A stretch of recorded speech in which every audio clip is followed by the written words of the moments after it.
नमस्कार मेरे प्रिय छात्रों, मैं हूँ प्राध्यापक समीर घोड़ेस्वार, हिंदी अध्यापक, इंदिराबाई ललवाणी कनिष्ठ महाविद्यालय जामनेरपुरा, जामनेर जिला जलगांव। आप सभी का हिंदी परिवार में हार्दिक हार्दिक स्वागत। सभी मेरे प्रिय छात्रों को अनुरोध है कि मेरे इस वीडियो को ज़्यादा से ज़्यादा शेयर करें और मेरे इस YouTube चैनल को सब्सक्राइब करें ताकि मैं और वीडियो आपके द्वारा प्रस्तुत कर सकूं। धन्यवाद। कक्षा 11वीं, विषय हिंदी, युवक भारती। इसके अंतर्गत आज हम पाठ क्रमांक 11 भारती का सपूत, यह हम जीवनी परक उपन्यास का अंश, यह गद्य आज देखने वाले हैं। प्रस्तुत भारती का सपूत, ये जो जीवनी परक उपन्यास का अंश जो है, उसके लेखक रांगेय राघव लिखित यह लेखक है और इन्होंने भारती का सपूत ये प्रस्तुत जीवनी परक उपन्यास का अंश हमारे सामने प्रस्तुत किया है। तो हम शीर्षक यहाँ पर दिया हुआ है भारती का सपूत। सपूत का अर्थ होता है अच्छा बेटा। सपूत का अर्थ होता है अच्छा बेटा। तो भारती का सपूत यानी अच्छा बेटा, यहाँ पर जो है वह भारतेंदु हरिश्चंद्र है। तो यहाँ पर भारतेंदु हरिश्चंद्र जी, ये व्यक्ति विशेष पहलू यहाँ पर महाकवि रत्नाकर जी ने भारती का सपूत इनको कहा है और कुछ व्यक्ति विशेष पहलू यहाँ पर हमारे सामने उन्होंने जीवनी परक उपन्यास का अंश के माध्यम से हमारे सामने अध्यापक रत्नपहास जी ने यहाँ पर बताया हुआ है। भारतेंदु हरिश्चंद्र जो है ये हिंदी के पिता माने जाते हैं। भारतेंदु हरिश्चंद्र को हिंदी के पिता यहाँ पर उनको संबोधित किया गया है। ऐसे महान व्यक्तिमत्व, तो महाकवि रत्नाकर उन्हें कहते हैं भारती का सपूत, वो भी उनको संबोधित कहा गया है। भारती का सपूत जो है भारतेंदु हरिश्चंद्र जी है। एक बहुत ही ऐसे महान हस्ती जो भारतेंदु युग उनके नाम से जाना जाता था और बहुत ही कम उम्र में समाज के लिए और तथा हिंदी साहित्य में उनका बहुत ही बड़ा योगदान रहा है। ऐसे महान व्यक्ति, तो इनका देखिए यहाँ पर मैं उनका फ़ोटो यहाँ पर बता रहा हूँ आपको कि ये भारतेंदु जी है, भारतेंदु हरिश्चंद्र जी है। तो ये भारतेंदु हरिश्चंद्र जी ने यहाँ पर कम उम्र में ही, जैसे 6 साल, 13 साल, 17 साल, 23 साल की उम्र में अलग अलग जो उनके कार्य है बहुत ही महान रहे हैं। तो भारतेंदु जी ने 18 वर्ष की आयु में ही उन्होंने एक होम्योपैथिक चिकित्सालय भी खोला था और जहाँ मुफ्त में दवा दी जाती थी। एक सामाजिक कार्य भी वो करते थे। उन्होंने भारतीय बालकों को अपने देश की संस्कृति सिखाने के लिए एक मदरसा खोला था, एक पाठशाला भी उन्होंने खोली थी और जिसमें अधिकतर विद्यार्थी बिना फीस दिए पढ़ते थे और उन्हें किताबें कलम मुफ्त में बांटे जाते थे। यहाँ तक कि उन्हें खाना भी वह खिलाया जाता था। भारतेंदु जी है पास कभी भी कोई कैसे भी याचना लेकर आए उनके पास तो उनको सहायता करते थे और खुले मन से भी सभी को वो सहायता करते थे। ऐसे महान प्रभावशाली व्यक्तिमत्व के वो स्वामी थे। पतली लंबी चमकदार उनकी आंखें थी, घुंघराली लटे कानों पर हमेशा उनकी झुलती रहती थी और भारतेंदु का उत्साह कैसा था, दबंग था और वे फक्कड़ थे, यानी निश्चिंत आदमी थे, निडर थे, निर्भीक थे और उनके होठों पर सदैव क्षमा भरी अपराजित मुस्कुराहट हमेशा खिलती रहती थी। ऐसे महान साहित्यिक जो यहाँ पर भारतेंदु हरिश्चंद्र जी थे। ऐसे ही महान व्यक्ति का हम यहाँ पर देखेंगे जिनको महाकवि रत्नाकर जी ये कहते हैं कि ये भारतीय का सपूत है और हिंदी के पिता उनको माने जाते थे। ऐसे महान व्यक्ति के बारे में आज हम देखने वाले हैं। तो चलिए सबसे पहले हम शुरू करते हैं लेखक परिचय, जो कि रांगेय राघव जी ने यहाँ पर बताया हुआ है। उनका लेखक परिचय हम देखते हैं। लेखक परिचय, रांगेय राघव जी का जन्म 17 जनवरी 1923 को आगरा उत्तर प्रदेश में हुआ। आपकी संपूर्ण शिक्षा आगरा में हुई। वहीं से आपने पीएचडी की उपाधि प्राप्त की। आंचलिक, ऐतिहासिक तथा जीवनीपरक उपन्यास लिखने वाले रांगेय राघव जी के उपन्यासों में भारतीय समाज का यथार्थ चित्रण प्राप्त है। आपने साहित्य की लगभग सभी विधाओं में सृजनात्मक लेखन करके हिंदी साहित्य को समृद्धि प्रदान की है। रांगेय राघव जी की मृत्यु 1962 में हुई। तो ये उनकी मृत्यु यहाँ पर बताई हुई है। और उसके बाद उनकी प्रमुख कृतियाँ देखते हैं। लोई का ताना, लोई का ताना, भारती का सपूत, ये जीवनीपरक उपन्यास है। कब तक पुकारूं, ये उपन्यास है। अंगारे न बुझे, ये कहानी संग्रह है। पिघलते पत्थर, ये भी काव्य संग्रह है। विरूढ़क नाटक है। संगम और संघर्ष आलोचनाएं आदि उनकी ये प्रमुख कृतियाँ रही है। विधा परिचय हम जानते हैं कि भारती का सपूत ये कौन सी विधा में यहाँ पर बताया हुआ है। तो देखो बेटा, यहाँ पर विधा परिचय, उप का अर्थ होता है समीप, उप का अर्थ होता है समीप, नज़दीक, तथा न्यास का अर्थ होता है था ती, अर्थात मनुष्य के निकट रखी वस्तु। समीप, नज़दीक और मनुष्य के निकट रखी वस्तु, ऐसे उनको क्या कहते हैं, उपन्यास कहते हैं। उपन्यास क्या है, गद्य साहित्य का वह रूप है जिसमें जीवन का बहुत बड़ा पटल चित्रित रहता है। तो उपन्यास क्या रहता है, ये गद्य साहित्य है।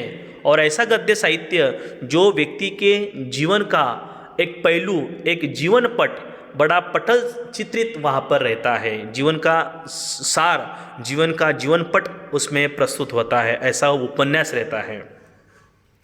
यह हमारे जीवन का प्रतिबिंब होता है। ये आईना की भांति होता है। ये हमारे जीवन का क्या प्रतिबिंब होता है, जिसको प्रस्तुत करने में कल्पना का प्रयोग आवश्यक होता है। उपन्यास महान सत्य और नैतिक आदर्शों का एक अत्यंत मूल्यवान साधन है। इसमें लोकप्रियता और महनीयता का अद्भुत समन्वय होता है। मानव जीवन का सजीव चित्रण क्या है, उपन्यास है। मानव जीवन का सजीव चित्रण करना क्या है, उपन्यास है। तो इस प्रकार से यहाँ पर विधा परिचय बताया हुआ है। तो चलिए, ऐसे मानव जीवन का सजीव चित्रण का उपन्यास, ये जीवनीपरक उपन्यास का अंश, ये जो अंश जो है वो किनका है, भारतेंदु हरिश्चंद्र, जो कि हिंदी के पिता माने जाते हैं। ऐसे महान व्यक्ति के बारे में हमें पढ़ना है, जानना है। तो चलिए पाठ परिचय हमें यहाँ पर देखते हैं कि प्रस्तुत अंश जो है क्या है, जीवनीपरक उपन्यास से लिया गया है। इसमें किसी व्यक्ति के जीवन वृत्तों को आधार बनाकर कल्पित प्रसंगों की सहायता से औपन्यासिक स्वरूप दिया जाता है। इसमें हिंदी गद्य के जनक जो भारतेंदु के जीवन के विविध पहलुओं का रोचक ढंग से परिचय करा गया है। पहलू यानी क्या, पार्श्व का, एक उनके पटल का पहलू यानी क्या, पटल का, उनकी जीवन पटल का यहाँ पर चित्रित किया है, रोचक ढंग से परिचय कराया गया है। बचपन से ही साहित्य एवं शिक्षा के प्रति उनको क्या रहा है, रुझान ने भारतेंदु को हिंदी साहित्य का जगत का दीप्तिमान इंदु अर्थात चंद्रमा बना दिया है। तो बचपन से ही ऐसे महान व्यक्ति थे और बचपन से उनको साहित्य एवं शिक्षा में अत्यंत रुझान रहा है, यानी रुचि रही है। और हिंदी साहित्य के उन जगत का वो दीप्तिमान, ऐसे महान वैष्णव वह हुए हैं हिंदू, अर्थात चंद्रमा बना दिया है उनको। अंग्रेजी की नीतियाँ, सामाजिक कृतियाँ एवं अशिक्षा के खिलाफ भारतेंदु द्वारा जगाई अलग को उपन्यासकारों ने अपनी लेखनी और भी प्रज्वलित किया गया है। पहले का जो हमारे भारत में, ठीक है ना, ये अंग्रेज़ों का शासन था, तो अंग्रेज़ों की नीतियाँ, ठीक है, उस पे से किस प्रकार से हमें बाहर आना है, तो अंग्रेज़ों के शासन ने पूरी तरह से हमें गुलाम बना दिया था, ठीक है। तो ऐसे में किस प्रकार से हमारी भारतीय संस्कृति के विचारधारा वो किस प्रकार से आगे बढ़ सके, उन्होंने बहुत अथक उन्होंने क्या किया, प्रयास किया और शिक्षा दी बच्चों को। तो उस प्रकार से यहाँ पर ये बात भी बताई हुई है। तो चलिए हम यहाँ पर पूरे विस्तार से भारतेंदु हरिश्चंद्र के बारे में जानते हैं। ऐसे है व्यक्ति विशेष, ऐसे महामानव वैष्णव जो बड़े धनवान में उनका जन्म हुआ, बहुत ही अमीर घरानों में उनका जन्म हुआ, लेकिन कभी भी उनका जो है अहम भावना नहीं हुई, अहंकार नहीं हुआ उनके मन में, ठीक है। अपने पैसों के बलबूते पे उन्होंने अहंकार नहीं रखा, ठीक है। तो ऐसे जो दीन, गरीब, शोषित, वंचित है उनके लिए वो सहायता करते रहे। ऐसे ही महामानव, भारती का सपूत, एक अच्छा बेटा जो महाकवि रत्नाकर जी यहाँ पर बताते हैं, और हिंदी के पिता उनको माना जाता है। ऐसे भारती का सपूत जो है भारतेंदु हरिश्चंद्र, इनके बारे में हम पढ़ते हैं और अधिक उनके बारे में जानते हैं। तो चलिए भारती का सपूत रांगेय राघव लिखित ये जीवनी परक उपन्यास विस्तार से देखते हैं। अध्यापक रत्नहास उठ खड़े हुए। उन्होंने दीवार पर टंगे हुए भारतेंदु हरिश्चंद्र के विशाल चित्र को देखा और फिर उपस्थित सज्जन और स्त्रियों से कहा, भाई और बहनों, मैंने आपको आज एक विशेष कारण से निमंत्रित किया है। तो यहाँ पर जो है अध्यापक रत्नहास जी है, तो अध्यापक रत्नहास वहाँ पर उठ खड़े हो जाते हैं और उन्होंने वो दीवार पर टंगे हुए जो फोटो था उनका, भारतेंदु हरिश्चंद्र का एक विशाल फोटो चित्र, यानी क्या फोटो, वो फोटो की तरफ उन्होंने देखा और वहाँ पर जो उपस्थित सज्जनों और स्त्रियों से वो कहते हैं कि भाई और बहनों, मैंने आपको यहाँ पर एक विशेष कारण से आपको यहाँ पर निमंत्रित किया गया है। निमंत्रित यानी क्या, आमंत्रण दिया हुआ है। तो ये बात यहाँ पर बताई हुई है। आगे चलते हैं। अध्यापक की आंखों में चमक थी। आने वाले सभी लोग उनसे परिचित थे। अंत में सब में कौतूहल जाग उठा था। श्रीमती अनुराधा ने कहा, आज भारतेंदु हरिश्चंद्र का जन्म दिवस है और हम लोग उनके प्रति अपनी श्रद्धा प्रकट करने को ही तो यहाँ एकत्र हुए हैं। तो यहाँ पर स्पष्टीकरण देखो। अध्यापक की आंखों में क्या थी, चमक थी। कठिन शब्दार्थ लिखना है, आंखों में चमक होना, ये मुहावरा है, ध्यान में रखिए बच्चों, ये मुहावरा है, ध्यान में रखना है। आंखों में चमक होना यानी उसका अर्थ क्या होता है, किसी को देखकर खुश होना। आंखों में चमक होना, आंखों में चमक होना ने क्या, उसका अर्थ क्या हुआ है, किसी को देखकर क्या होना, खुश होना। ये मुहावरा है, ध्यान में रखिए, आंखों में चमक होना। तो अध्यापक जो थे, अध्यापक रत्नहास, उनकी आंखों में क्या थी, चमक थी और आने वाले सभी लोग उनसे क्या थे, परिचित थे। और अतः सब में क्या था, कौतूहल था। कौतूहल यानी क्या, उसका अर्थ लिखना है उत्सुक था। लिखिए, शब्द लिखिए, कौतूहल, उसका अर्थ क्या होता है, उत्सुक था, उत्सुकता थी, एक जिज्ञासा थी। क्या जिज्ञासा थी, उसमें से श्रीमती अनुराधा कहती हैं, क्या कहती है अनुराधा, कि आज जो है हम एकत्रित हुए हैं, यहाँ पर एकत्रित क्यों हुए हैं, क्योंकि आज एक विशेष दिन है, विशेष दिवस है। क्या विशेष दिवस है, कि भारतेंदु हरिश्चंद्र का क्या है, आज जन्म दिवस है। और इस जन्म दिवस के अवसर पर हम सभी लोग यहाँ पर उनके प्रति श्रद्धा प्रकट करने के हेतु यहाँ पर एकत्रित हुए हैं। उनके प्रति श्रद्धा, श्रद्धा का अर्थ क्या होता है? आदर। उनके प्रति क्या? आदर प्रकट करने के लिए यहाँ पर हम एकत्रित हुए हैं। ठीक है, यहाँ तो समझ में आया? तो चलिए आगे।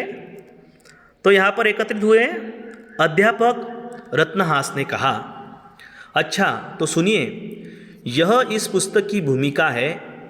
इसे सुनकर आपको लगेगा कि 100 बरस पहले लोग अपने से 100 बरस बाद के युग के बारे में क्या सोचते थे जिसमें हम रहते हैं। उसका प्रारंभ 100 बरस पहले हुआ था और जिस युग में भारतेंदु की जीवनी लिखने वाला लेखक था, और उस युग का प्रारंभ स्वयं भारतेंदु हरिश्चंद्र ने किया था। आज्ञा है। तो इसका स्पष्टीकरण देखते हैं।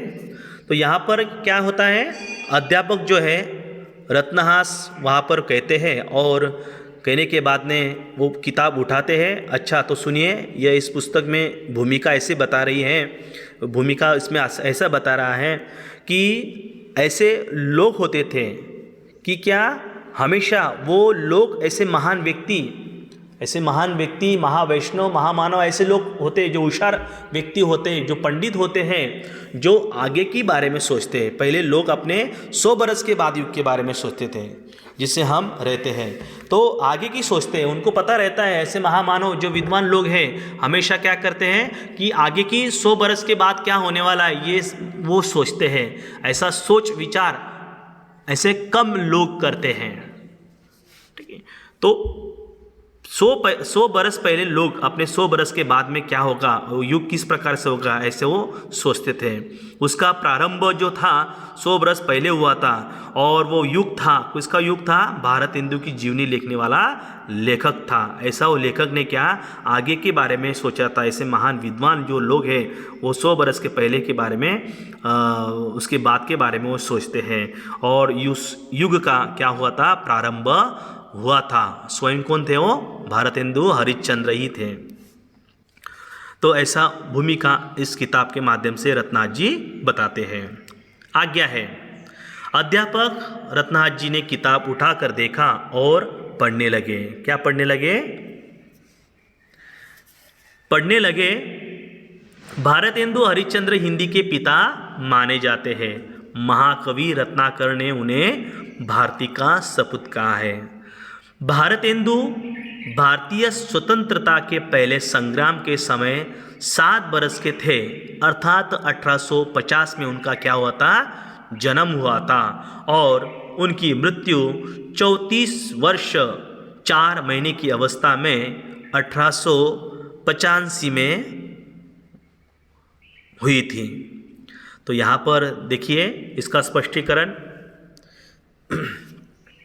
अध्यापक क्या करते हैं, रत्नहास जी किताब उठाकर देखते हैं और वहाँ पर पढ़ने लगते हैं, और पढ़ने के बाद में अध्यापक रत्नहास जो है वो उन्होंने उनको एक संबोधित किया था। क्या संबोधित किया था कि भारतेंदु जो है हरिश्चंद्र हिंदी के पिता माने जाते हैं।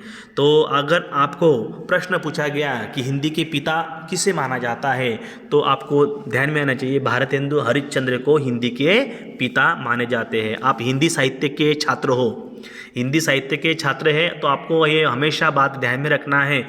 अगर आपको प्रश्न पूछा गया कि हिंदी के पिता किसे माना जाता है, तो आपको तुरंत जवाब आना चाहिए भारतेंदु हरिश्चंद्र को हिंदी के पिता माना जाता है। ऐसे ही ये किसने संबोधित किया, महाकवि रत्नाकर ने संबोधित किया। और एक बात उनको उपाधि दी कि भारती का सपूत उनको कहा गया।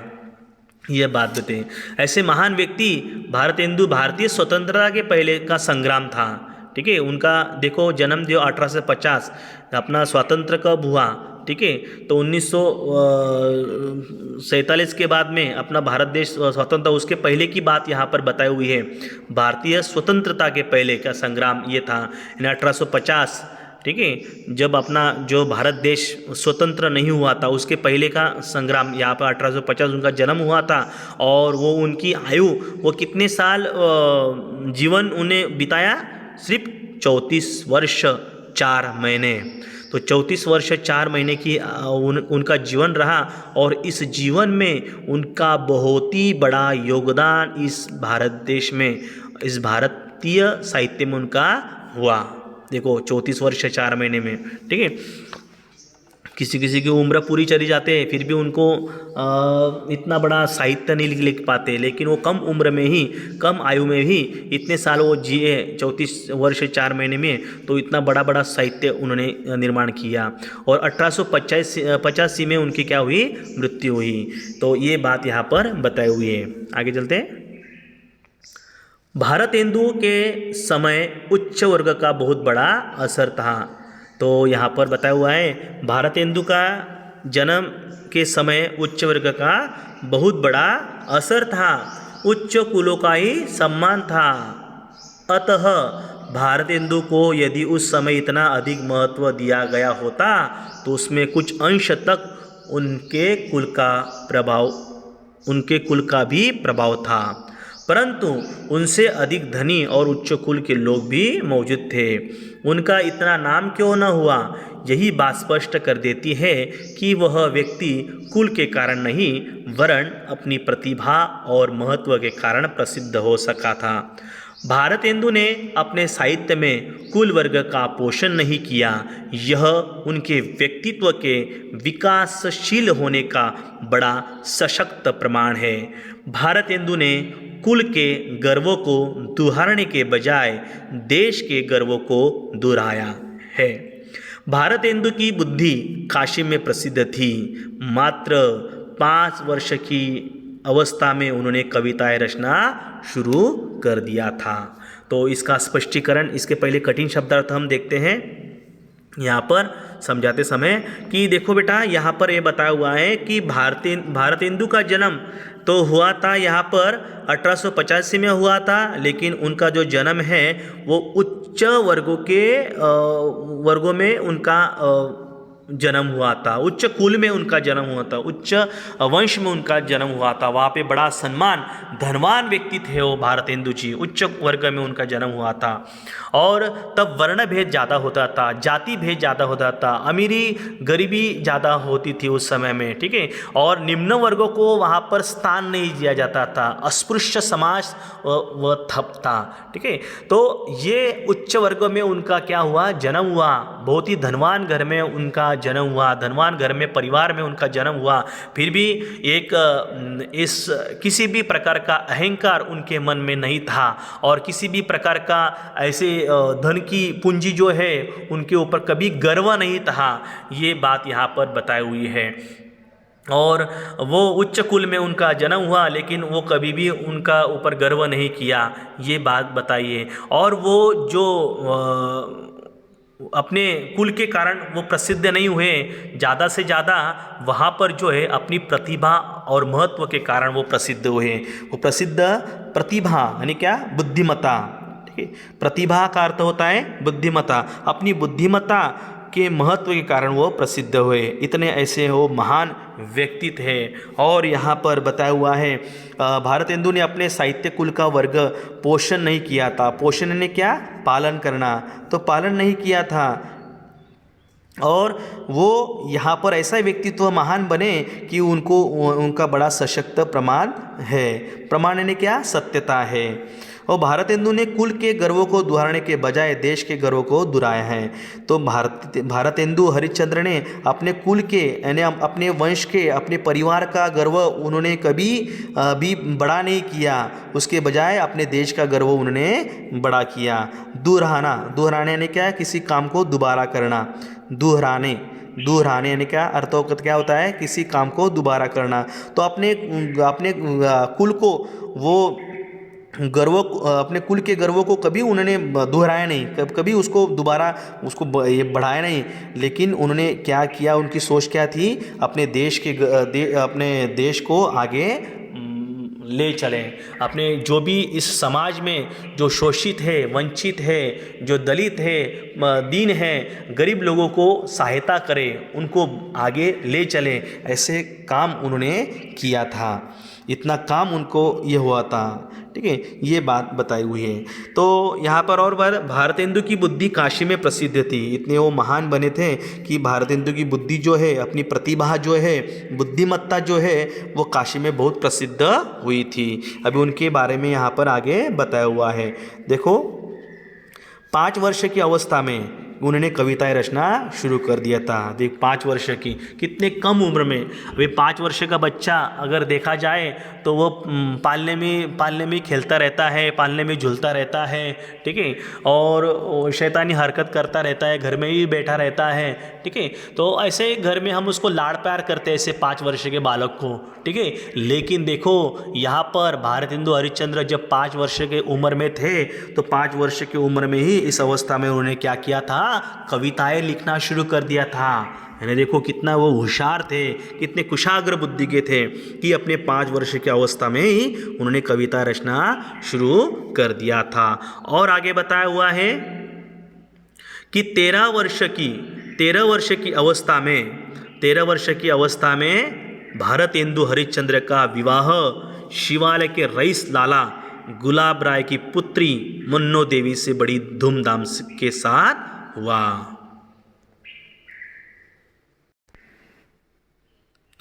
तो 5 वर्ष की उम्र में ही उन्होंने कविता लिखना शुरू कर दी और 13 वर्ष की अवस्था में, 13 वर्ष की आयु में ही उन्होंने भारतेंदु हरिश्चंद्र का विवाह जो था शिवालय के रईस लाला गुलाब राय की पुत्री मन्नो देवी से बड़ी धूमधाम से हुआ। उनकी शादी 13 वर्ष की उम्र में ही हुई थी। पहले के ज़माने में कम उम्र में शादी हुआ करती थी, ठीक है।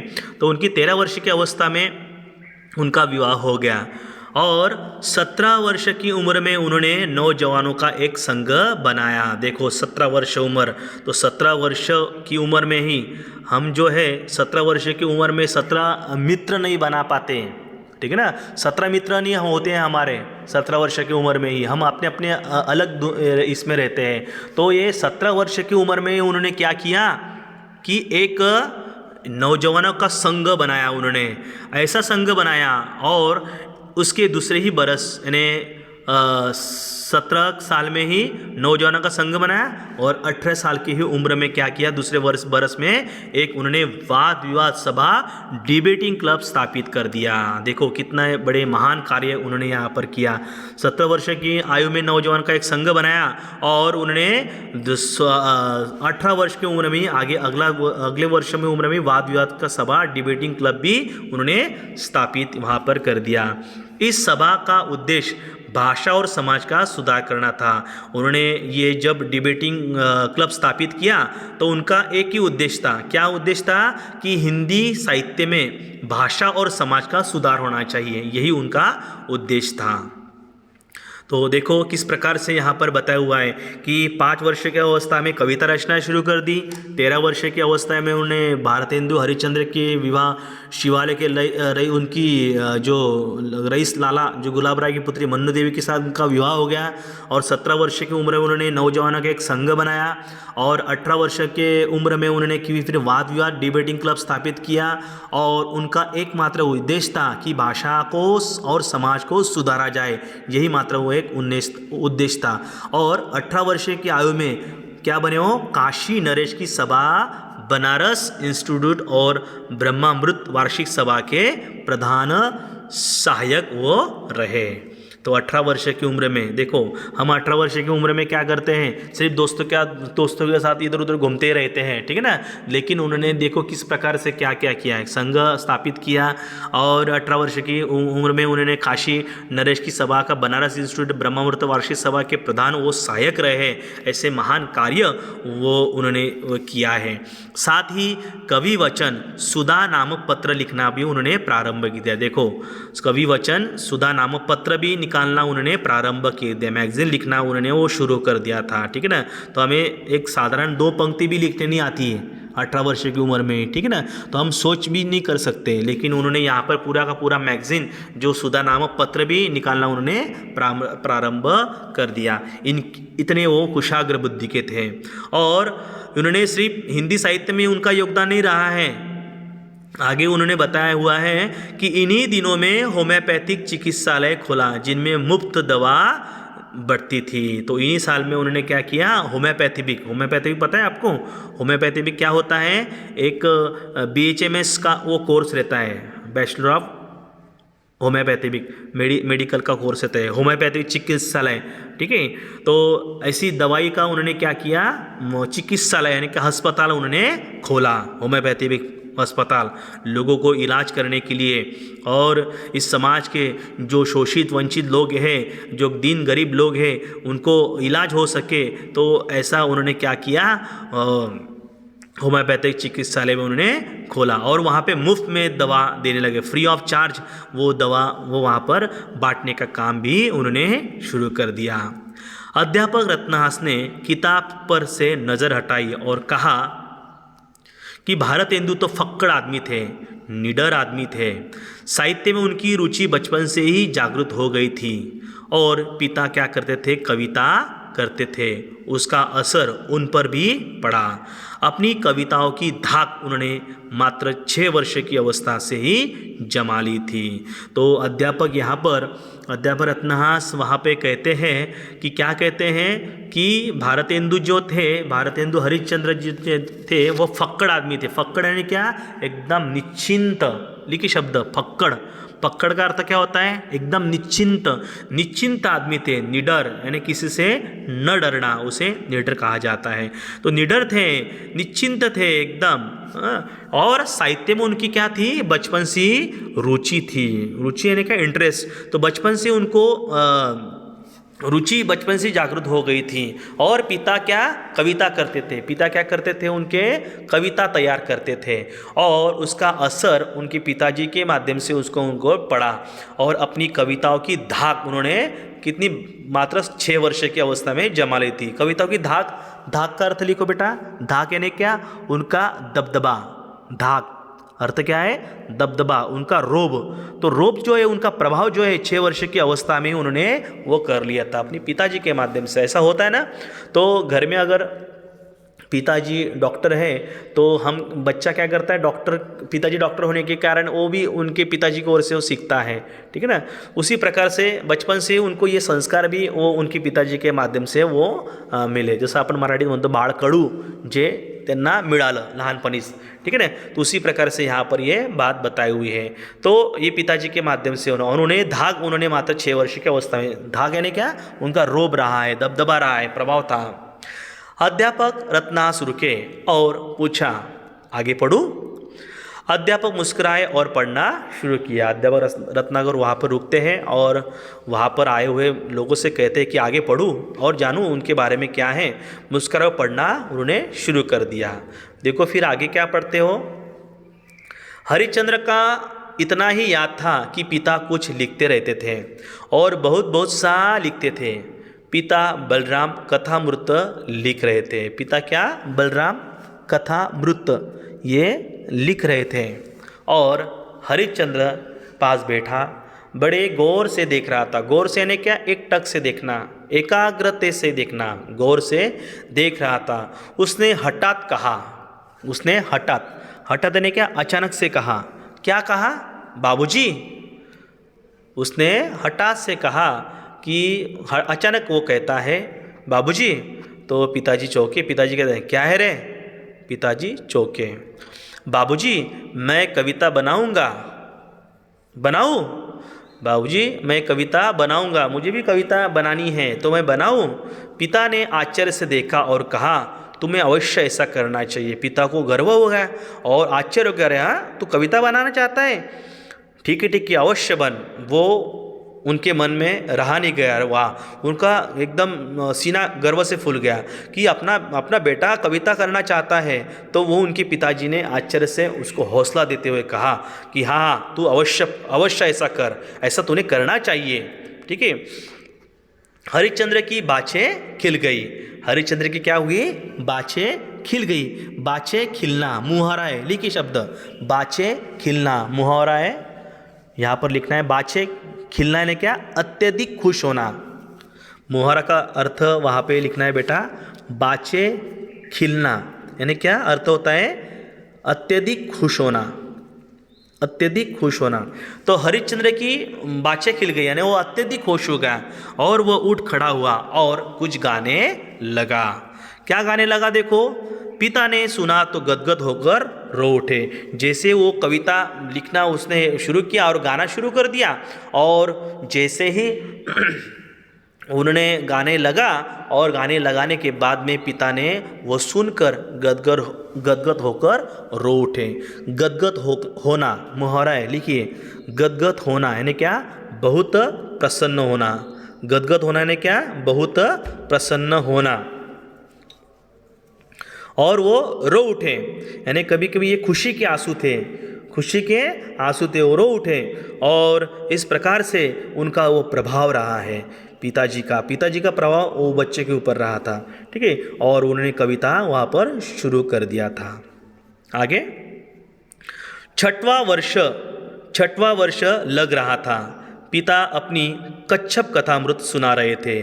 उनको कितना, छठवां वर्ष लग रहा था। भारतेंदु हरिश्चंद्र को कितना वर्ष लग रहा था, छठवां वर्ष लग रहा था। और जो पिता अपनी कच्छप कथामृत सुना रहे थे, कच्छप कथामृत, ये जो क्या है कच्छप कथामृत, ये क्या है, एक भगवान विष्णु के अवतार अलग अलग रहते हैं। जैसे भगवान विष्णु कृष्ण अवतार है, वराह अवतार है, उसी प्रकार से कच्छप अवतार भी था, भगवान विष्णु का अवतार। तो ये कच्छप कथामृत यानी कि विष्णु भगवान का एक अवतार, वो एक कथामृत वो सुना रहे थे। और सोरठा पढ़ा। सोरठा का अर्थ है एक प्रकार का छंद। सोरठा पढ़ा, सोरठा यानी क्या, एक प्रकार का छंद, वो उन्होंने पढ़ा। क्या पढ़ा, कर्ण चहत जस चारु, कर्ण चहत जस चारु, कछु कछुआ भगवान को। तो ऐसा वो सोरठा पढ़ा। और महफिल में इसके अर्थ को लेकर चर्चा चल पड़ी। जब महफिल यानी क्या, सभा, देखिए शब्द महफिल यानी क्या, सभा में इसके अर्थ को लेकर चर्चा पड़ी। तो उनको छठा वर्ष लगा था और पिता अपनी कच्छप कथामृत सुना रहे थे। और वो सुनाते सुनाते वो वहाँ पे सोरठा पढ़ते हैं पिताजी। और किस प्रकार से पढ़ते हैं कि कर्ण चहत जैसे चारू, कछु कछुआ भगवान को। ये सोरठा पढ़ने के बाद में ये सोरठा का अर्थ किसी को पता नहीं होता है।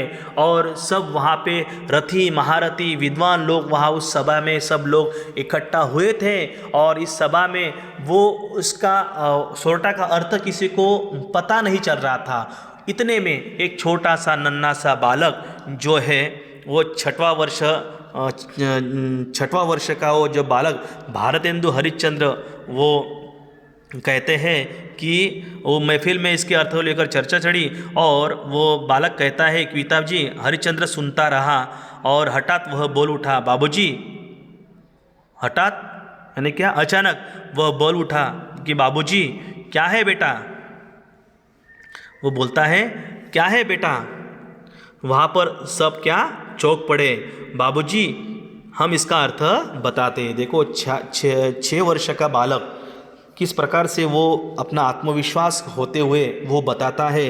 वहाँ पर उस कर्ण चहत जैसे चारू, कछु कछुआ भगवान को ये सोरठा उसके पिताजी उनके कच्छप कथामृत के माध्यम से वो सोरठा बताते हैं। उस महफिल में उस लोगों को किसको अर्थ उनको पता नहीं रहता है। लेकिन ये छोटा सा बालक अपने पिताजी को कहता है कि इसका मैं अर्थ बताऊँ। तो पिताजी चौंक पड़ते हैं। वहाँ पे लोग भी अचंभित हो जाते हैं, अरे ये छोटे बच्चे को कैसा अर्थ पता होगा, ठीक है ना। तो ये अर्थ बताने का वो प्रयास करता है और सही अर्थ बताता है। देखो क्या बताता है, देखो, बाबूजी हम इसका अर्थ बताते हैं। तो बताओ बेटा। महफिल के लोगों में भी कुतूहल जाग उठा। महफिल के यानी सभा के लोगों में भी कुतूहल यानी क्या, उत्सुकता, जिज्ञासा। कुतूहल यानी क्या, जिज्ञासा। तो जिज्ञासा जाग उठी। बालक ने भारतेंदु हरिश्चंद्र ने बालक ने वो बताया, आतुरता से कहा। वो अर्थ आतुरता से वो कहता है कि आप वह भगवान का जो वर्णन करना चाहते हैं, आप जो वह भगवान का जो वर्णन करना चाहते हैं जिसको आपने कछुक छुआ है अर्थात जान लिया है, ऐसा वो अर्थ बताते हैं। कछुक का अर्थ होता है थोड़ा सा। कछुक का अर्थ लिखिए थोड़ा सा। छुआ का अर्थ है स्पर्श। छुआ स्पर्श। तो पिताजी मैं बताऊँ उसका अर्थ। तो नन्हा सा बालक वो अर्थ बताता है कि आप वह भगवान का जो वर्णन करना चाहते हैं जिसको आपने कछुक छुआ है, यानी थोड़ा सा उनको स्पर्श किया है, ऐसा वो अर्थ वो छोटा सा बच्चा वो जान लेता है और वो अर्थ बताता है। और सब वहाँ के जो महफिल के लोग हैं सब अचंभित हो जाते हैं, आश्चर्य हो जाते हैं, अरे इतने छोटे से बच्चे को इतनी सारी बातें कैसे क्या पता है। तो इतनी सी वहाँ पर वो सभा में क्या हो जाता है, कोलाहल हो उठता है और लोग वाह वाह वाह वाह करते हैं, वाह वाह क्या बात है क्या बात है, उसकी तारीफ करते हैं और वाह वाह उस कोलाहल हो उठता है। कोलाहल यानी क्या, शोर होता है वहाँ पर, और वाह वाह वाह और धन्य हो ऐसे आवाज़ें वहाँ पर उठने लगती है। इस प्रकार से एक छोटे से बच्चे ने किस प्रकार से उनका वहाँ पर जवाब दिया और उस कच्छप कथाम और सोरठा का अर्थ उन्होंने बताया, ये बात यहाँ पर बताइए। ये हो गया पहला भाग।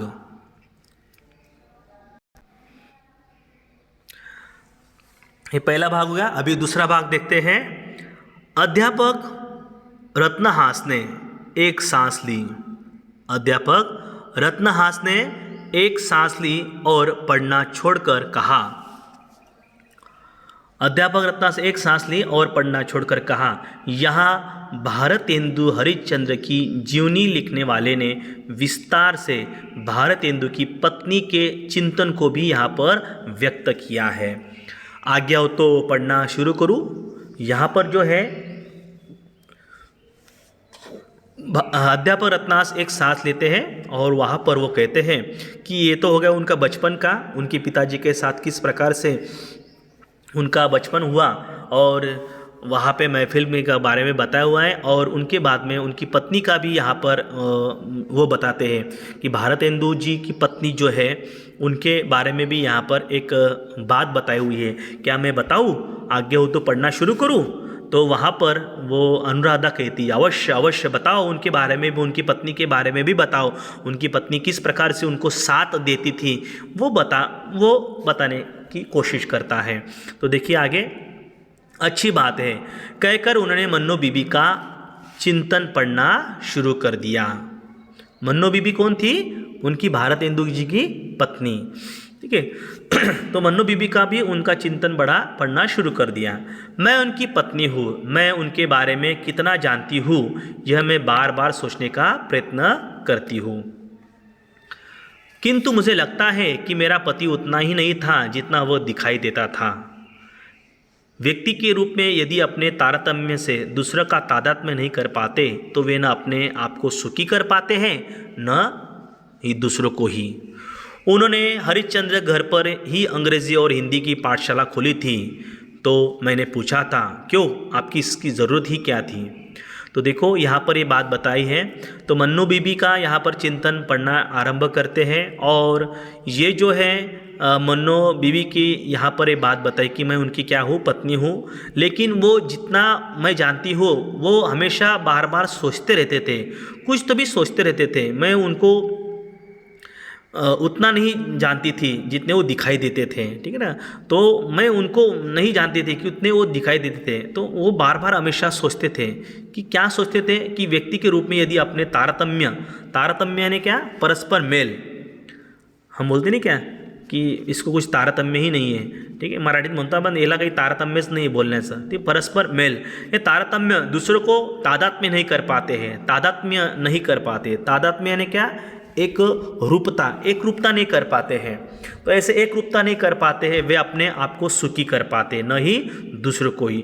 तो ऐसे इन्हें जुनून रहता है ऐसे व्यक्ति में, कहीं कुछ करने की इच्छा रहती है, उनके मन में कुछ करने का भाव रहता है, एक समाज के लिए कुछ तो भी देना बनता है, ऐसे उनके दिल में कुछ तो भी बातें चलती थी, ठीक है। तो वो पत्नी कहती मैं उनको नहीं जानती कि क्या है, ठीक है। तो तादाद में नहीं कर पाते तो वे अपने आप को सुखी कर पाते न ही दूसरों को ही, ऐसे वो एक व्यक्ति थे। हरिश्चंद्र घर पर ही अंग्रेजी और हिंदी की पाठशाला उन्होंने खोली थी। हरिश्चंद्र जी ने क्या किया, भारतेंदु जी ने अपने ही यहाँ पर अंग्रेजी और हिंदी की पाठशाला उन्होंने खोली थी। तो मैंने पूछा, वो पत्नी पूछती है, क्यों, आपकी इसकी ज़रूरत क्या है? आपकी इसकी ज़रूरत नहीं है, आपके पास, आप इतने महान हैं, आप धनवान हैं, पैसा है आपके पास बहुत सारा, इसकी आवश्यकता क्या है? ठीक है, पाठशाला क्यों खोल रहे हैं आप? वो पत्नी कहती है, उन्होंने कहा था मन्नो बीबी, फिर कुछ सोचने लगे थे और आप रुक क्यों गए? तो वो कहते हैं मन्नो बीबी, ऐसे बोलने के बाद वो रुक जाते हैं। तो उनकी पत्नी कहती है, आप रुक क्यों गए, बताओ क्या है? मैं नहीं जानता, तुम समझ सकोगी या नहीं।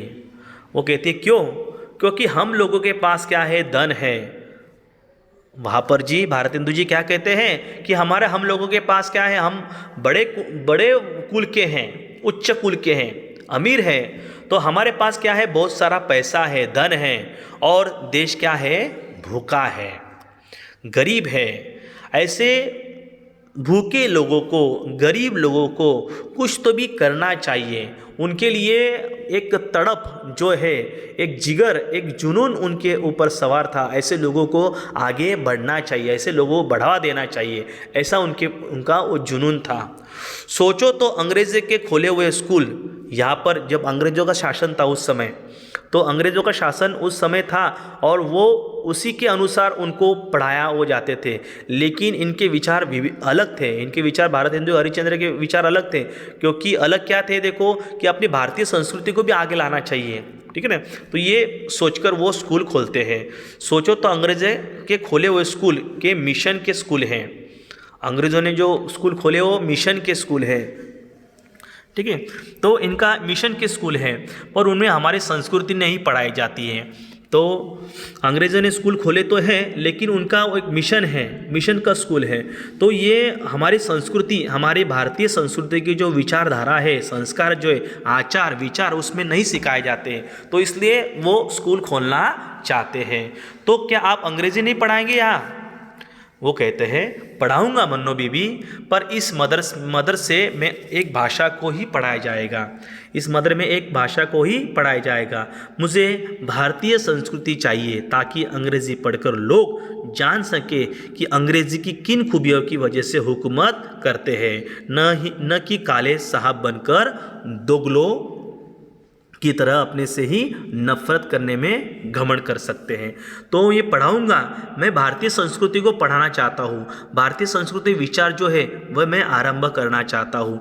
यहाँ पर जो है ये अंग्रेज़ों ने क्या किया है, अंग्रेज़ों ने अंग्रेज़ी की खूबियों की वजह से हुकूमत करते हैं। हुकूमत यानी क्या, शासन करते हैं, और ऐसे शासन को मैं तोड़ना चाहता हूँ।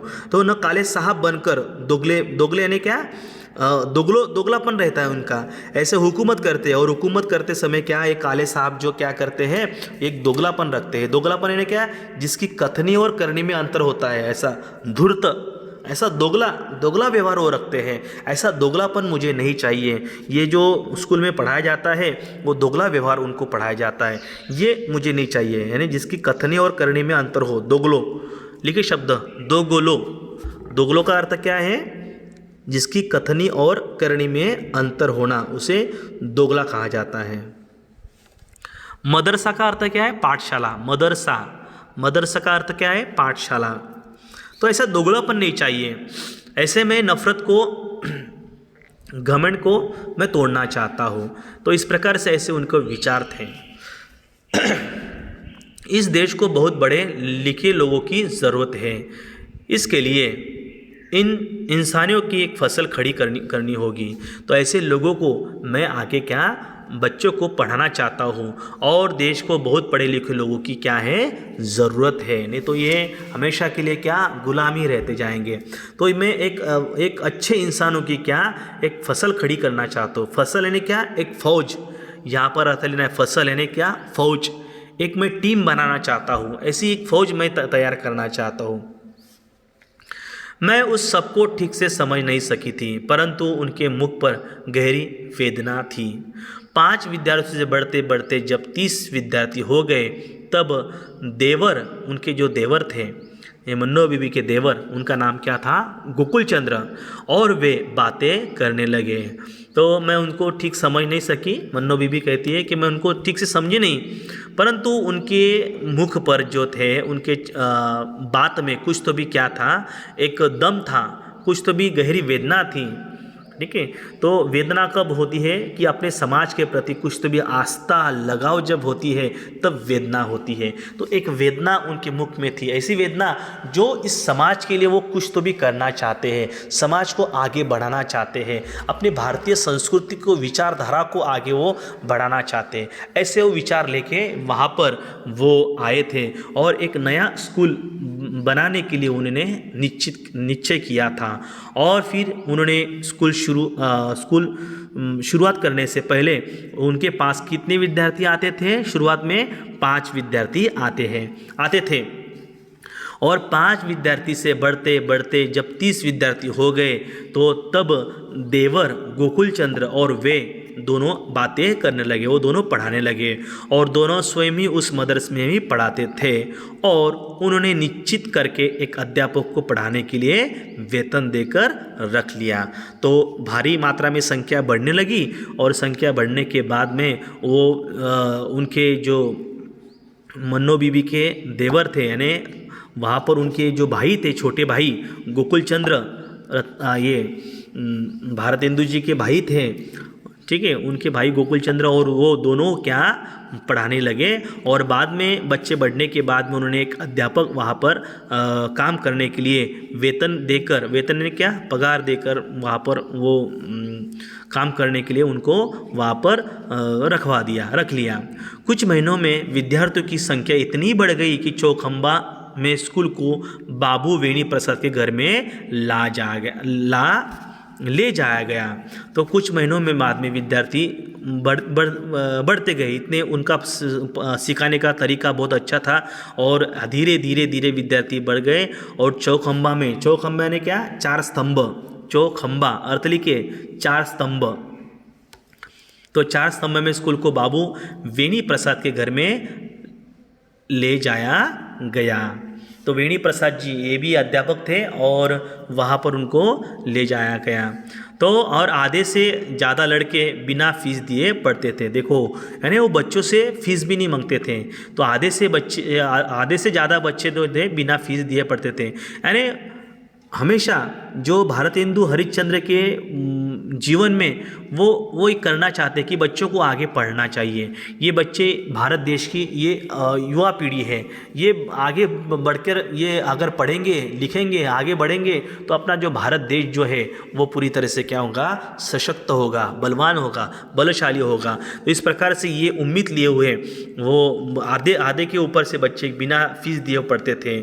और भारतेंदु हरिश्चंद्र जी क्या करते थे, तो उनके जो है उनके किताबें और कलम भी मुफ्त में बंटवाते थे। और जब उन्हें देखती थी तब मुझे लगता था वे बहुत प्रसन्न हो जाते थे। तो ऐसे एक काम धाम में वो बहुत प्रसन्न हो जाते थे, उनको बहुत अच्छा लगता था कि बच्चे पढ़ रहे हैं। और वो किताबें भी देते थे और कलम यानी क्या पेन भी मुफ्त में देते थे। और ऐसे करते करते उनका उत्साह वो जागृत होता था, वे बहुत प्रसन्न हो जाते थे, लगता था उनमें कोई उत्साह था। फिर तो वो लड़के को मुफ्त में खाना भी बंटाने लगे। धीरे धीरे फिर बात यहाँ तक पड़ी कि जहाँ पे बच्चे आते थे तो वहाँ पे उनके खाने के भी बंदोबस्त उन्होंने फिर किया था और खाना भी उनको वो देने लगे, इतने वो महान थे। फिर कुछ समय होने के बाद में आगे कुछ समय बीतता है और फिर आगे देखो क्या होता है कि कश्मीरी मास्टर विश्वेश्वर प्रसाद ने न जाने आज्ञा की भंग की और उन्होंने उसे निकाल दिया। तो कश्मीरी जो मास्टर विश्वेश्वर प्रसाद ने आगे जाके क्या किया, आज्ञा भंग कर दी, ठीक है, और उन्होंने उसे निकाल दिया। और निकालने के बाद में वेणी प्रसाद भी वो थे शिक्षक, वो भी वेणी प्रसाद भी उसी से जा मिला। फिर क्या हुआ, रातों रात स्कूल घर पर ही उठवा लाए और शत्रु ने वह चाल चली कि वो चौखंबा में न दूसरा स्कूल चलाए न घर आकर धरना देने पर ही रोक सके। फिर उन्होंने जो कश्मीरी मास्टर जो है और उसके साथ भी ये वेणी प्रसाद, ये दोनों ने क्या किया, एक चाल चली, ठीक है, एक चाल चली, चाल किया, चलना है क्या, चाल है क्या, छल किया, एक छल किया और ऐसा छल किया कि उन्होंने फिर वो स्कूल क्या वहाँ से उन्होंने रातों रात वहाँ से उठवा लिया और शत्रु ने चाल किया ऐसा और दूसरा स्कूल चलाए, न घर आकर धरना देने पर ही वे रोक सके। इस हलचल में देखा वे नितांत शांत थे। जिन्होंने विश्वास उनके ऊपर रखा था, इन मास्टर के ऊपर, उन्होंने क्या की, चाल की और चाल करने के बाद में उन्होंने अलग से स्कूल वहाँ पर करवा लिया और उनके साथ उनको धोखा दे दिया। इनको धोखा दे दिया, भारतेंदु हरिश्चंद्र को धोखा दे दिया उन्होंने और रातों रात स्कूल उन्होंने उठा लिया। और हलचल में मैंने देखा था वे नितांत, ऐसा होने के बाद में छल कपट उनके साथ हुआ और हलचल में देखा वे नितांत क्या थे, शांत थे। मैंने कहा था वे लोग ना समझ है। तो ये जो भारतेंदु जी कहते हैं कि वे लोग क्या है, ना समझ है। आप क्यों ऐसे के लिए सिर खपाते हैं। तो उनकी मन्नो बीबी, उनकी पत्नी कहती है कि ऐसे लोगों के लिए आप क्यों सिर खपाते हैं। तो सिर खपाना यानी क्या, मुहावरा है, लिखिए, सिर खपाना यानी क्या, निरर्थक रहना।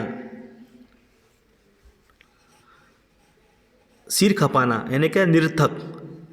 ऐसा मानसिक काम करना जिसका कोई लाभ न हो, ऐसा मानसिक काम करना जिसका कोई लाभ न हो, ठीक है, ऐसा उसका अर्थ है सिर खपाना। तो वो मैंने कहा था वे लोग क्या है, ना समझ है।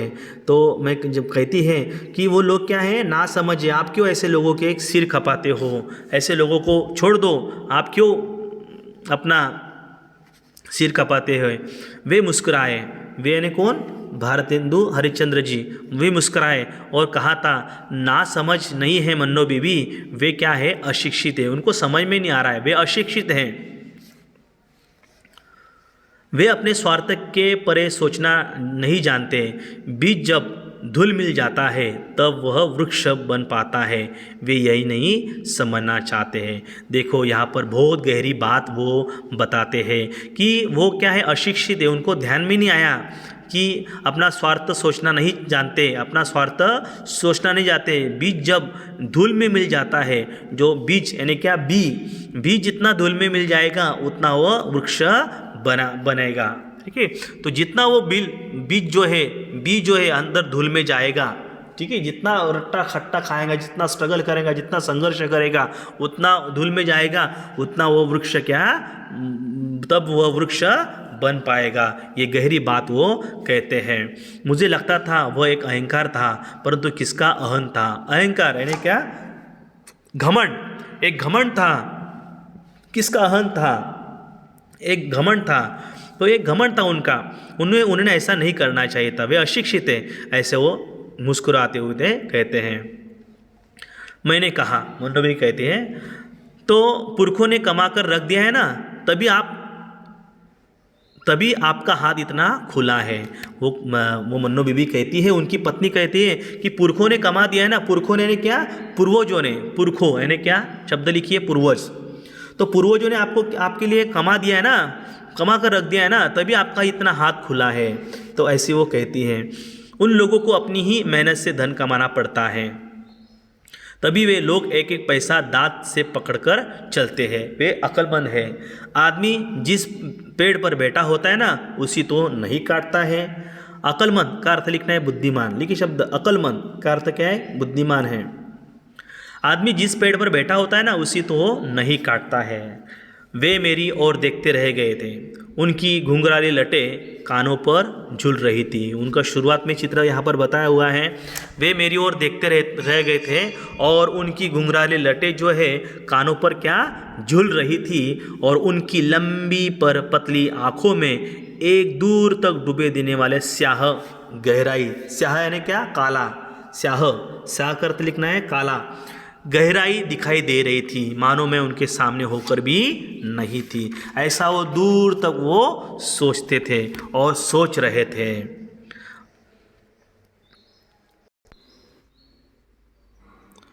तो वो मेरे तरफ देख रहे थे वो मेरी ओर देखते रह गए। उनकी घुंघराली लटें कानों पर झूल रही थी। उनकी लंबी और पतली आँखों में एक दूर तक डुबो देने वाले स्याह गहराई दिखाई दे रही थी, मानो मैं उनके सामने होकर भी नहीं थी। वे मुझे एकटक देख रहे थे, जैसे मैं कांच की बनी थी, इतना वो सोच रहे थे। व्यक्ति का जीवन वही तो नहीं है जो उसके बाह्य से झलकता है। तो ऐसा होता है, व्यक्ति का जीवन वही नहीं होता है जिसके बाह्य से यानी क्या, बाहर से झलकता है। जैसे बाहर से दिखता है वैसा अंदर से नहीं होता है। अंदर से वो अंदर से वो अलग थे। अलग किस प्रकार से? कवि हृदय थे, वो हृदयवान थे, अतः कविता वो लिखते थे। वैभव था, धन था, इसलिए दान देते थे। सुलझे हुए थे, अतः देशभक्त थे। और फिर शाह खर्ची थे। शाह खर्ची यानी क्या? बिना सोचे समझे विचार करके खर्च करना। लिखिए शब्द शाह खर्ची। शाह खर्ची थे। शाह खर्ची ने क्या? बिना सोचे विचार खर्च करना, यानी शाह खर्ची थे। इसलिए कि पिता की यह परंपरा थी, प्रसिद्ध हो गए थे। अतः देश के बड़े बड़े पदाधिकारी, राजा और प्रसिद्ध लोग उनसे मिलते थे। वे नाटक करते थे, लिखते थे। इतना तो अधिक नहीं है, जिए ही कितने? 34 बरस 4 महीने।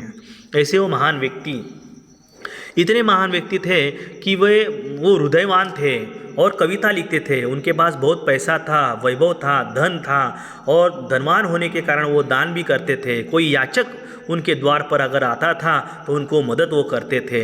वो एक देशभक्त थे, ठीक है, और शाह खर्ची भी थे। और इसलिए पिता की यह परंपरा प्रसिद्ध हो गई थी। और उनके मिलने के लिए बड़े बड़े पदाधिकारी, राजा महाराजा, ऐसे लोग उनके पास वहाँ पर मिलने के लिए आते थे। वे नाटक भी करते थे और लिखते भी थे। इतना अधिक, जिए कितने? वो जिए कितने? कम उम्र में है, कम उम्र उनकी जिए। तो जिए कितने? 34 बरस 4 महीने जिए। लेकिन 34 बरस 4 महीने ऐसे जिए जो उनको भारत का सपूत उनको कहा जाता है। और उनको क्या कहा जाता है? हिंदी के पिता माने जाते हैं। ऐसे इतने महान व्यक्ति थे। तो चलिए आगे। अध्यापक रत्नास ने पुस्तक बंद करते हुए कहा, यह था भारतेंदु का वह उदय। उदय यानी क्या? प्रारंभ, आरंभ, प्रकट होना। लिखिए शब्द उदय। उदय यानी क्या? प्रकट होना। तो ये था भारतेंदु का उदय, समय जब वे तरुण हो चुके थे। आपने देखा वह एक साथ ही कितने काम करते थे। वे लेखक थे, पत्रकार थे, और इसके अतिरिक्त समाज के दैनिक जीवन में उनकी कितनी दिलचस्पी थी। समाज के प्रति उनको कर जाने के कुछ तभी उनका एक उम्दा काम था। समाज के प्रति उनको कुछ तो भी करना चाहिए, समाज का देन है, कुछ तो भी देना चाहिए। ये उसमें क्या थी? दिलचस्पी थी। दिलचस्पी यानी क्या? उनको रुचि थी ज़्यादा। उस समय डिबेटिंग क्लब और यंग मेंस एसोसिएशन खोलकर उन्होंने एक मुक्त हुए देश को वाणी और स्फूर्ति देने की चेष्टा की थी। उस समय उन्होंने क्या किया? डिबेटिंग क्लब, डिबेटिंग यानी क्या? वाद विवाद, वो क्लब जो था, और यंग मेंस एसोसिएशन उन्होंने खोल दिया था। और मुक्त हुए देश को वाणी और स्फूर्ति देने की उन्होंने क्या की? चेष्टा वहाँ पर उन्होंने की। चेष्टा यानी क्या? कोशिश करना। लिखिए शब्द चेष्टा। चेष्टा कर तो क्या होता है? कोशिश उन्होंने वो की, कोशिश करना। दवाखाना खोलते समय, दवाखाना ने क्या? अस्पताल खोलते समय उनके मन में देश की गरीब जनता के प्रति वैसा ही प्रेम था जैसा विद्यार्थियों के प्रति था। तो उन्होंने अस्पताल खोला, और अस्पताल खोलते समय अपने मन में एक गरीब जनता के प्रति एक प्रेम था, एक आस्था थी, एक लगाव था। जैसे विद्यार्थी को चाहते थे, प्रेम करते थे, वैसे समाज के प्रत्येक घटक के लिए वो काम करते थे। ऐसा नहीं है कि ये अस्पृश्य है, गरीब है, दीन है, दलित है, शोषित है, वंचित है, ऐसे सारे वर्गों के लिए वो काम करते थे। और सारे वर्गों को वो क्या करते थे? मदद करते थे, सहकार्य करते थे। और जैसे विद्यार्थी को चाहते थे वैसा ही वो प्रेम करते थे समाज के प्रति। 19 वर्ष की आयु में उनको महत्वपूर्ण व्यक्ति मान लिया गया था। और इसी से उनकी मेधा स्पष्ट हो जाती थी। 19 वर्ष की आयु में ही उनको बुद्धिमान माना गया। मेधा ने क्या, बुद्धि, तो बुद्धिमान माना गया उनको, और सभी वर्ग के लोग उनको मान लिया गया था। अध्यापक रत्नास ने कुछ पल रुककर पुस्तक उठाई और पढ़ने लगे। बाबू साहब की कैसी तबीयत है? तो यहाँ पर उसके बाद में अध्यापक क्या करते हैं, रत्नास कुछ पल वहाँ पर रुकते हैं और फिर से पुस्तक उठाते और उनके बारे में पढ़ना शुरू करते हैं। क्या बताया देखो आगे। बाबू साहब कैसी तबीयत है? ठीक नहीं है। मल्लिका मन ही मन काँप गई। मल्लिका यानी क्या, उनकी पत्नी। तो मल्लिका मन ही मन काँप गई, और काँप गई यानी क्या, डर गई। तो वो डर गई, क्यों डर गई? क्योंकि भारतेंदु शैया पर पड़े थे। भारतेंदु क्या, शैया पर, शैया ने क्या, पलंग, खटिया, तो पलंग पर पड़े थे, शैया पर पड़े थे, मलिन थे, रुग्ण थे। मलिन यानी क्या, पूरी तरह से मैले थे। रुग्ण यानी क्या, रोगग्रस्त थे, बीमार थे। तो भारतेंदु पलंग पर पड़े थे, मैले हुए थे और पूरी तरह से बीमार पड़े थे। मल्लिका ने देखा तो आंखें फटी रह गई। मल्लिका ने देखा तो आंखें क्या, फटी रह गई। एक टक देखना, फटी रहना है क्या, अचंभित होकर देखना। कहाँ गया वह चपल रूप? कहाँ गया वो चपल रूप? चपल यानी क्या, चंचल, लिखिए शब्द चपल यानी क्या, चंचल। कहाँ गया वो चपल रूप? वह दबंग उत्साह। दबंग, दबंग का अर्थ लिखना है प्रभावशाली। दबंग यानी क्या, प्रभावशाली। तो जब उनकी पत्नी मल्लिका वो काँप गई, डर गई, वो भारतेंदु जो पलंग पर वहाँ पर एक मैले से रोगग्रस्त, एक बीमार से पड़े थे और पूरी तरह से वो बीमार हो गए थे, और वो उनकी आंखें फटी रहेगी मल्लिका की, और वो सोचती है कि कहाँ गए वो चंचल रूप, आपका दबंग उत्साह। यही तो था जो उन्मुक्त सा पथों पर गा उठता था। उन्मुक्त, उन्मुक्त यानी क्या, आज़ाद, लिखिए शब्द उन्मुक्त। उन्मुक्त यानी क्या, आज़ाद। आज़ाद सा पथ पर उठता था, उन्मुक्त सा पथों पर गा उठता था, जिसमें अहंकार नहीं था। अहंकार यानी क्या, गर्व नहीं था, किंतु जागृत स्वामी रक्त बीज की भांति बार बार उठता था। किंतु ये जागरूक स्वामी, ये स्वामी रक्त बीज की भांति बार बार उठता था। स्वामी उनके परमेश्वर, उनके पति रक्त बीज, रक्त बीज यानी क्या, एक राक्षस, लिखिए शब्द रक्त बीज। रक्त यानी क्या, खून, बीज यानी क्या, बी, तो उसे रक्त बीज यानी क्या, एक राक्षस, एक ऐसा राक्षस जिसके रक्त की एक एक बूंद से राक्षस उत्पन्न होता था। शब्दार्थ लिखिए, रक्त बीज यानी क्या, एक राक्षस, एक ऐसा राक्षस कि जिसके रक्त की एक एक बूंद से राक्षस उत्पन्न होता था, उसे रक्त बीज कहते हैं। तो रक्त बीज की भांति बार बार उठता था, और जिसकी मुखरित, मुखरित, मुखरित का अर्थ है शब्दायमान, लिखिए शब्द मुखरित यानी क्या, शब्दायमान। मुखरित चंचलता की एक दिन काशी को गुंजाया करती थी, जिसका मुख ऐसा था, उनके शब्द ऐसे होते थे, ऐसे वो गाते थे, तो सब काशी जो है एक दिन ऐसा था कि वो काशी गुंजाया करती थी। तो पूरी तरह से काशी वो गुंजाया करते थे। एक दबंग रूप, चपल रूप, दबंग उत्साह, उन्मुक्त पथों पर वो उठता था, जिसमें अहंकार नहीं था। ठीक है, ऐसे निस्वार्थी वृत्ति के महान व्यक्ति। ठीक है, तो ये कहाँ गए? तो इस प्रकार से यहाँ पर ये बात बताई हुई है। तो उन्मुक्त हाथों से अपने वैभव को दरिद्र का आंचल भरने के लिए लुटाया करता था। यही था वो धनी, यही था वो धनी, यानी यही था वो धनवान। उन्मुक्त हाथों से यानी क्या, आज़ाद, यानी मुक्त हाथों से अपने वैभव को दरिद्र का आंचल भरने के लिए वो लुटाया करता था। वैभव यानी क्या, धन, दरिद्र यानी क्या, निर्धन। तो ऐसे वो जो निर्धन व्यक्ति हैं, ऐसे लोगों को वो सहायता करते थे हमेशा। ठीक है, याचकों को हमेशा मदद करते थे। कहाँ गया वो उत्साह? वह भक्त था। वह क्या था? भक्त था, वैष्णव था। वैष्णव का अर्थ है महान, महान व्यक्ति। वैष्णव था और उसमें जीवन का, उसमें क्या, जीवन का सहज क्या था, गर्व था। जीवन का सहज गर्व था, वह इतना प्रचंड था कि उसने अपना महत्व विदेशियों के अधिकार को भी मनवा दिया था। मनवा देना यानी क्या, मनवाना, तैयार करना, मनवाना, मनाया। मनवा देना नहीं क्या, तैयार करना। प्रचंड यानी क्या, प्रतापी।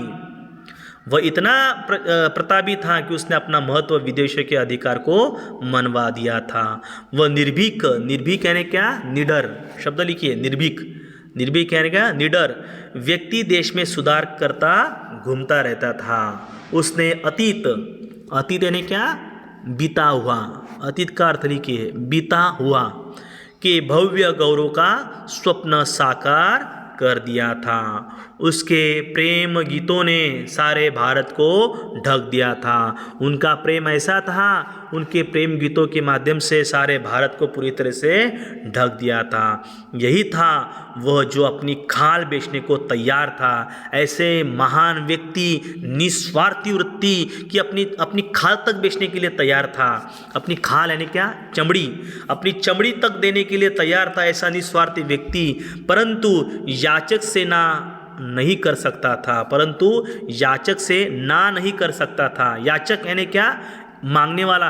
अगर उनके द्वार पर कुछ मांगने के लिए अगर भिखारी भी उनके द्वार पर कुछ आता था तो उनको कभी भी अपने जीवन में उन्होंने कभी ना नहीं किया। ऐसे वो महान, ऐसे वैष्णव थे, इतने बड़े महान व्यक्ति थे कि कभी याचक भी उनके द्वार पर आया तो उनको भी कभी मना नहीं किया। ऐसे वो महान, अपनी चमड़ी तक वो देते थे। ऐसे इतने महान, अपनी चमड़ी तो बेचने के लिए तैयार हो जाते थे। इतने वो महान, धनवान थे, पैसे वाले थे। बहुत ही उनका जन्म बहुत ही धनवान कुल में हुआ, लेकिन फिर भी कभी उन्होंने अहंकार नहीं किया, कभी भी उन्होंने गर्व नहीं किया। ऐसे वो भारतेंदु हरिश्चंद्र थे।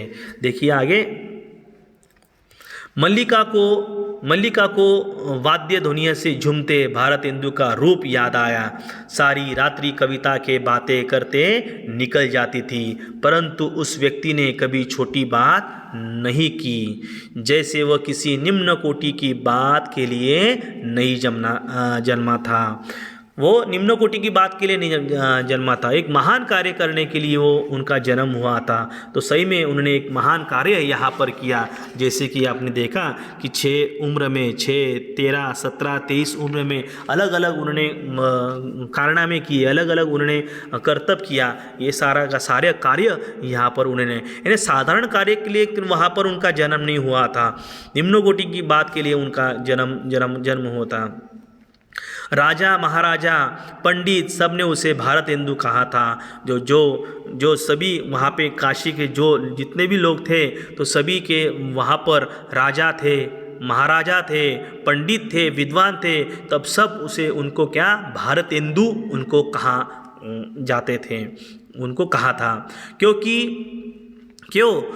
वह नेता था। क्योंकि वह क्या था, एक नेता था। उन्होंने साहित्य, धर्म, देश, दारिद्र्य मोचन और कला और अपमानित नारी के उद्धार के लिए भी अपना सर्वस्व न्योछावर कर दिया था। क्या वह मनुष्य था? इस प्रकार से वो बात बताते हैं कि वहाँ पर ऐसे महान क्यों बने। वह नेता था, एक नेता क्या, किस प्रकार से नेता था, उनका जो योगदान है साहित्य में था, धर्म के उनके जो धर्म थे उनको धर्म को भी वो सहकार्य करते थे, देश के लिए भी उन्होंने अपनी जान न्योछावर दी।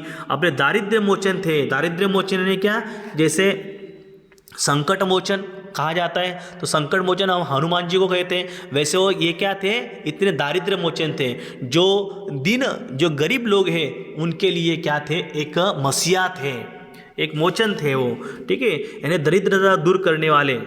दारिद्र्य मोचन यानी क्या, दरिद्रता दूर करने वाला, दरिद्रता दूर करने वालों को क्या कहते हैं, दारिद्र्य मोचन। तो दारिद्र्य मोचन थे। और कला में भी उनका क्या था, योगदान था। हर क्षेत्र में, विविध क्षेत्र में उनका क्या था, बड़ा महान योगदान उनका था। और अपमानिता नारी के उद्धार के लिए भी अपना सर्वस्व उन्होंने न्योछावर करता।